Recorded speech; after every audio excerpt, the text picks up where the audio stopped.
அண்ணி உட்காந்துருக்காங்க. உண்மையிலேயே கேப்டனுடைய மறு உருவமாக தான் இன்றைக்கி தொண்டர்களையும் சரி ரசிகர்களையும் சரி அவங்க அனுசரிச்சுட்டு போகிறாங்க. ரொம்ப அன்பானவங்க. அவங்கக்கிட்ட பேசுனீங்கன்னா ரொம்ப ஆள் தான் வந்து எல்லாருமே வந்து மனசு மாதிரி உயரமாக இருப்பாங்களே தவிர மனசு வந்து ரொம்ப குழந்த மாதிரி உருவத்தில் தான் உயரமாக இருப்பாங்க. மனசு ரொம்ப குழந்த மாதிரி. கேப்டன் சாருக்கு எழுதின வாஞ்சிநாதன் படத்துக்காக தான் முதல் விமான பயணமே போனேன். அது மறக்க முடியாது. இங்கேருந்து மும்பைக்கு கார்த்திக் ராஜா மியூசிக். அதில் ஏன் இதெல்லாம் சொல்கிறேன்னா அவ்வளோ நினைவுகள் அவரை பற்றி பேசிக்கிட்டே இருக்கலாம்.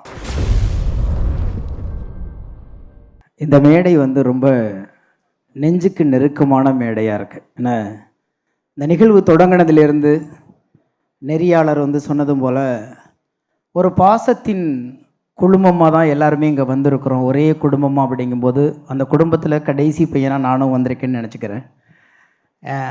ரொம்ப ஒரு நெகிழ்வான ஒரு மேடை தருணம். இதற்கு நன்றி சொல்கிறது, இப்படி ஒரு ஆப்பர்ச்சுனிட்டி கொடுத்ததுக்கு வந்து இயக்குனர் பொன்ராஜுக்கு நான் வந்து பொன்ராமுக்கு வந்து நன்றி சொல்லணும். காரணம் பொன்ராம், ராஜேஷ் சார் இவங்கெல்லாம் வந்து எஸ்ஏசி கிட்ட ஒர்க் பண்ணும்போதே நான் நண்பர்கள். ஆனால் அவங்களோட எந்த படத்துலையும் நான் பாட்டு எழுதுனது இல்லை. இந்த படத்தில் எழுதியாச்சு மாஸ்டர். எதுக்கு சொல்கிறேன்னா பார்க்கும்போதெல்லாம் சொல்லுவாங்க சீக்கிரம் நம்ம வேலை பார்க்கலான்ட்டு. ஆனால் கொம்பு சீவின்னு சொல்லி இந்த படத்தை பண்ண போகிறாரு பொன்ராம் சார் அப்படின்னு சொன்னோடனே நான் வாலியன்றாக கேட்டேன். இதில் கண்டிப்பாக நான் இருக்கணும் அப்படின்னு சொல்லி கேட்டேன். ஒரு 3000 பாட்டு எழுதினாலும் நான் யாருக்கிட்டையும் பாட்டுக்கு எழுதலாம் வாய்ப்பு கேட்டதே இல்லை. முதல் முறையாக கேட்டேன்னா அந்த கேப்டனோட மீது வச்சுக்க அந்த நட்புக்காக. ஆனால் நான் என்ன நினச்சேன்னா என்னை கூப்பிடும்போது இதில் ராஜ்யத்தில் எழுந்தது மாதிரி தமிழன் ஒரு பாட்டு மாதிரி அசைக்க முடியாமல் நம்ம சண்முக பண்ணின்னு கொடுக்கலாம் அப்படின்னு நினச்சோம்னா அதுலேயும் கமர்ஷியல் பாட்டை தான் கொடுத்துட்டாரு. அது வருத்தம் தான். ஆனால் அடுத்தது வந்து நிச்சயமாக வந்து கேப்டனுக்கு பண்ணது மாதிரி ஒரு அசைக்க முடியாத பாட்டு நான் வந்து என்னுடைய அண்ணன் பையனுக்கு நான் பண்ணணும்னு காத்திருக்கேன்.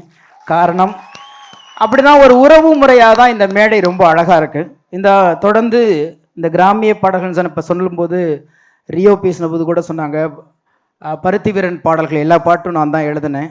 அதுக்கான பிதாமகனாக உட்காந்துருக்கார் யுவன் சார். அப்படி ஒரு பாட்டு மறுபடியும் நினைவுபடுத்துவதற்காக கிராமியத்தை சொல்வதற்கான ஒரு களத்தை அமைச்சு கொடுத்த இயக்குனர், இசையமைப்பாளர் 2 பேர்த்துக்குமே இந்த இடத்துல நன்றி சொல்கிறேன். தயாரிப்பாளர் ஒரு அற்புதமான தயாரிப்பாளர். ஒட்டுமொத்த திரையுலகமும் சேர்ந்து தயாரிப்பாளருக்கு நன்றி சொல்ல வேண்டியிருக்கிறது.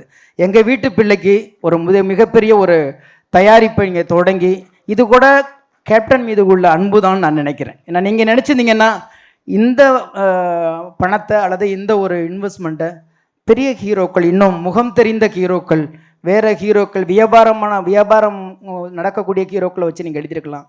ஆனால் வந்து நம்ம சண்முக பாண்டியனை வச்சு எடுக்கிறதுக்கான காரணமும் கேப்டன் உள்ள பாசம்தான் நான் நினைக்கிறேன்.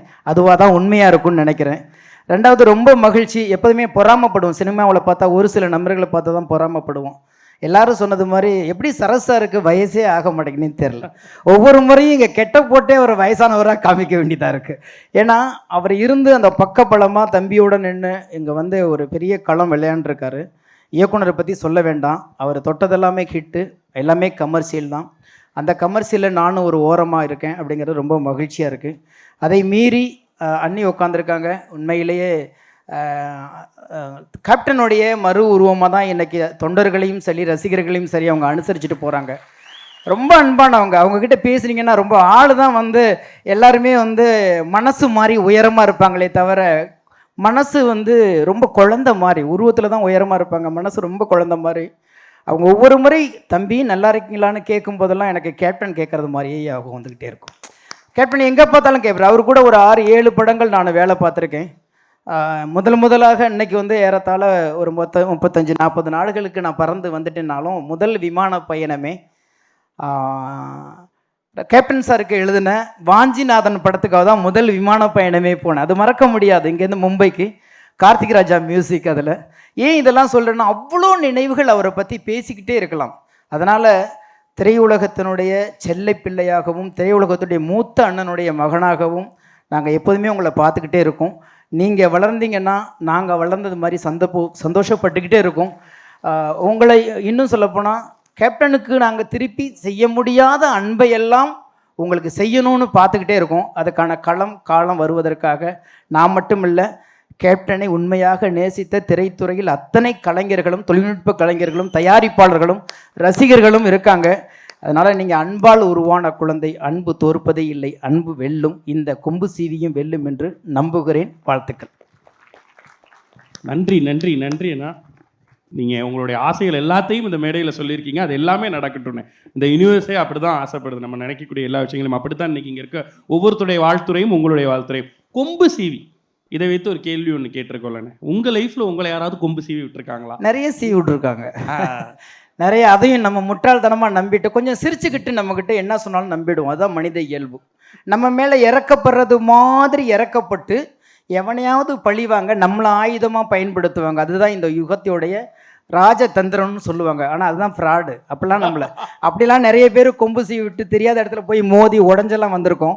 அந்த அனுபவத்தில் தான் இன்றைக்கி சொல்கிறோம், கொம்பு சீவிங்கிறது ஒருத்தரை உள்ளுக்குள்ளே இருக்கிறத அந்த உணர்ச்சி வசப்படுவாங்க. நம்ம ஊரில் தான் உணர்வுக்கும் உணர்ச்சிக்கும் வித்தியாசமே தெரியாமல் இருக்கும். உணர்ச்சி வேறு, உணர்வு வேறு. ஆனால் இது ரெண்டுக்குமே டிஃப்ரென்ஸு தெரியாமல் ரொம்ப அன்பானவங்க உணர்ச்சி வசப்படுவாங்க. ரொம்ப அன்பானவங்களை மட்டும்தான் பக்கத்தில் உள்ளவங்க உணர்ந்து கொம்பு சீவி விட முடியுமே தவிர, அன்பு இல்லாமல் ரொம்ப ஏதோ ஒரு சிந்தனையிலே சுயமாக இருக்கிறவங்கள ஒரு காலம் கொம்பு சீவி விட முடியவே முடியாது. அதனால் அன்பாக இருக்கிறவங்க எச்சரிக்கையாக இருங்க. பக்கத்தில் உள்ளவங்க கொம்பு சீவி விடுவாங்க. என்னையும் விட்டுருக்காங்க, அடித்து மோதி உடஞ்சி மறுபடி இப்போ தான் நின்றுருக்கோம் நாங்கள். நன்றி நன்றி நன்றி. இது சொல்லி எங்கள் மேலே உங்களுக்கு இருக்க அன்பை வெளிப்படுத்துறதுக்கு ரொம்ப ரொம்ப நன்றி நன்றி.